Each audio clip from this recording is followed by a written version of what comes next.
Tonight, a teenager is asking you to start a tough conversation with your family by asking, "Are you okay?" The isolation of the pandemic can be especially tough on the young people in your life. But there are signs you can look out for that signal something is not right. A brave 12-year-old shared her story with WCCO's Erin Hassanzadeh. She wants others to know that they don't have to battle dark thoughts alone. Jennifer Madsen always thought her 12-year-old daughter Camille was just a happy kid. She is just full of compassion and kindness and wants to make the world a better place. I like to draw. I like to read. I like to play on my Xbox. But when the middle schooler started falling behind on her distance learning, she started spending more time in her room. Normal preteen behavior, her mom thought. But she always seemed like such a happy kid, so it never entered my mind. But behind closed doors, Camille was cutting her arms and legs, covering it with sweaters.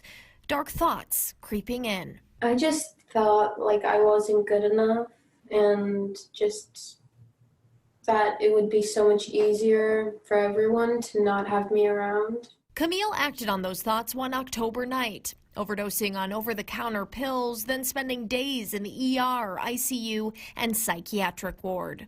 Camille's story is sadly becoming more common. The CDC says children's mental health visits are up and have been since April.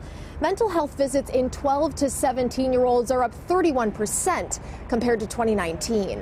A need kind of beyond what's comprehensible sometimes. Dr. Megan Miller with Allina Health says with suicide and depression rates on the rise, it's crucial to create opportunities to talk with your kids.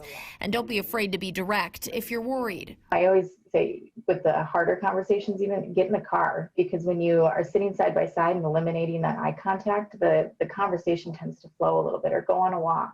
Dr. Miller says if there are noticeable behavior changes, more bad days than good, or if daily tasks become tough, it's time to get help. If something seems off, don't just assume, like we did incorrectly, that there's a million different reasons for it. Be brave and have that conversation. And that's why Camille is brave enough to tell her story just weeks after it almost ended.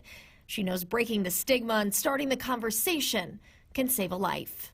If this is gonna help someone, even like one person, I feel like it'd be worth it. Erin Hassanzadeh, WCCO 4 News. Camille's mother and Dr. Miller say it can be tough to get a mental health appointment quickly because there aren't enough pediatric providers to meet the growing need. Dr. Miller recommends asking your family physician for help, or if you have to, go to the emergency room if needed. There are also online resources and a national suicide hotline. You can call 1-800-273-TALK. That number again is 1-800-273-TALK.